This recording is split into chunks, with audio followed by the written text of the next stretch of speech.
Hi guys, this is Keshav Malpani. Welcome back to 12 Minutes to CLAT. And a lot of CLAT aspirants who start in their 11th standard are very confused as to how to go about it because different people are going to tell you different things about the preparation and you're not too sure as to what to do. One major reason as to why we are not able to do too well also is because the deadline is too far away. CLAT is, you could say, very far कि हमें लगता है कि कर लेंगे यार, बहुत time है. And that also leads to downfall of a lot of students because कभी होता है कि वो 2 साल 1.5 साल 1 साल का प्रिपरेशन करते हैं बट सीरियस होते हैं लास्ट के 4 to 6 मंथ्स में and then you could say later lament later regretted कि यार पहले सीरियस हो जाते तो एग्जाम अच्छा हो जाता. तो इसीलिए बहुत इंपॉर्टेंट है एक प्रॉपर स्टडी प्लान के साथ आगे बढ़ना ताकि एक एक चीज को हम प्रॉपरली कर पाए without giving in too much stress to ourselves also because we have to manage our school as well.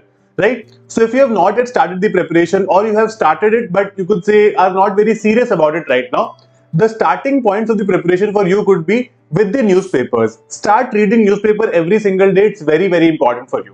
ठीक है, तो आप लोग इधर दी हिंदू और द इंडियन एक्सप्रेस में से कोई भी एक न्यूज़पेपर पढ़ सकते हो. उसकी हेडलाइंस हम लोग रोज अपने पर्टिकुलर चैनल्स पर डालते हैं जिसकी मैंने लिंक्स आपको डिस्क्रिप्शन में दे दिए और वहां पर आप डेफिनेटली हमें फॉलो कर सकते हो. Second very important thing to keep in mind is we have to understand the pattern of the paper as well.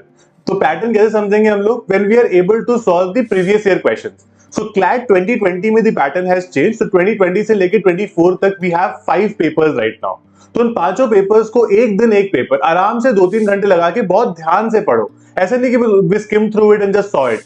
Properly एक एक सेक्शन को एक एक क्वेश्चन को ढंग से पढ़ो कि यार what kind of English are they asking, what kind of understanding do I need to have, where do I stand right now, do I even understand that level of English, and then we'll understand कि हम कितने पानी में हैं and then we'll be able to improve ourselves from there. तो इसीलिए बहुत important है पीवाईक्यू से स्टार्ट करना. तो पहले वीक आप ये आदत डाल सकते हो कि पीवाईक्यूज को प्रॉपरली करो और उसके बाद में यू कुड से साथ में I mean you can do newspapers as well.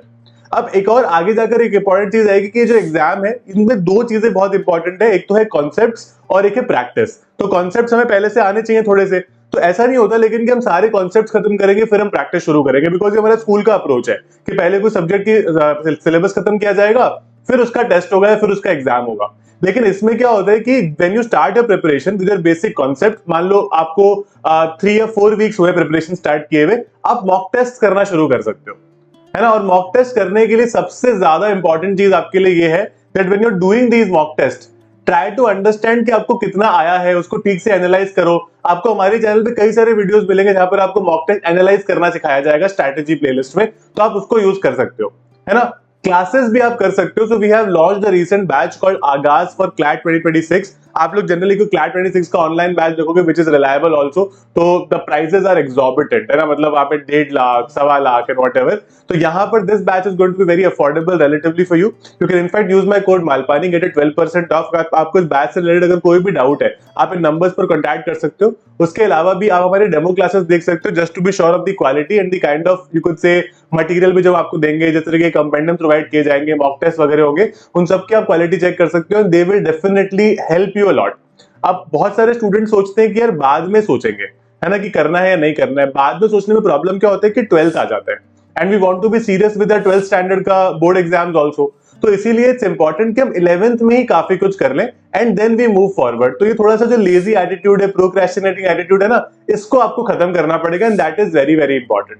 कोशिश करो कि रोज एक सब्जेक्ट आराम से कर पाओ प्लस करंट अफेयर्स.